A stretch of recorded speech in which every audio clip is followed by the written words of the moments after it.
and welcome to my review of Hunt for the Wilderpeople. Now, as you can tell, I am not in my usual filming area, but to be honest, I just watched Hunt for the Wilderpeople on Netflix and I really just wanted to do a review of it straight away. So here we go. Now, first of all, this movie came out last year, and although the trailers did look good, it didn't really look as though it was worth my $15 to see at the cinema. And Jesus Christ, was I wrong. The character work on this film is absolutely phenomenal. It stars Sam Neill as a man who finds himself on the run with a boy that his wife adopted, and through a series of incidences, they are the stars of a national manhunt. It's directed by Taika Waititi, who is the director of one of my favourite comedies, What We Do in the Shadows, and he's also directing the upcoming Thor Ragnarok. Now, what a revelation this director is so young in his career. What I find sets Taika Waititi apart from most directors working today is that he uses a lot of quick cuts, almost as a way of speeding up the pacing of his films, but he has such a strong directorial voice in the irreverence of his comedy. But also what he does expertly is the comedic timing that he does get out of his cast. So similar to his other work, this movie is very quirky, it's very offbeat and very funny, but it's also incredibly heartfelt, and he's always balancing the line between being a drama and a comedy. Sam Neill delivers this fantastic performance that I haven't seen from him since The Piano. He plays this older, more grisly, really snappy man that you know has just been completely shat on his entire life.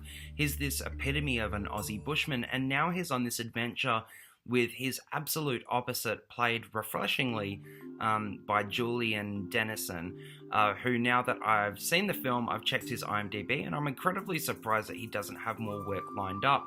He gives one of the most funniest and honest performances that I've seen from someone so young, but he's also incredibly endearing. The soundtrack to this movie is also really, really good. It has more of this kind of synth aesthetic blended with the sounds of the natural bushland. Now, the pacing of this movie I did find slows down a little bit in the second act, but that gives you time to get a little bit more of this much needed context to Sam Neill's character, and of course strengthening the bond between Sam Neill and Julian Dennison. The supporting cast in this movie is good, but really it's just two cops. The movie does focus solely on Sam Neill's character and Julian Dennison, but the supporting cast, like I said, they're good, but I did find them a little bit over the top, and their motivation is not completely sound, but they do deliver a lot of hilarious dialogue. I'm actually disappointed that I hadn't seen this movie prior to this, but like I said, I wasn't sure whether it was going to be worth my $15 to see in the cinema,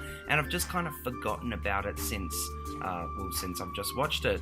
But I urge everyone to watch it. It left me smiling from ear to ear. It does have a few issues just in terms of some of the choices that the characters make in the third act, compared to what we've seen from the previously, but it's just an incredibly good time and will definitely hold up with repeat viewings. Thank you so much for checking out my review of Hunt for the Wilderpeople. Once again, I apologise that I'm not in the same setting that I usually am, but I did bring my mic and I have my laptop, and that's all I really need to review things.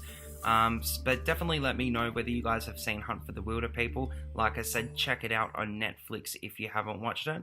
And of course, if you like this video, please click here to see more. And thanks for watching. Bye.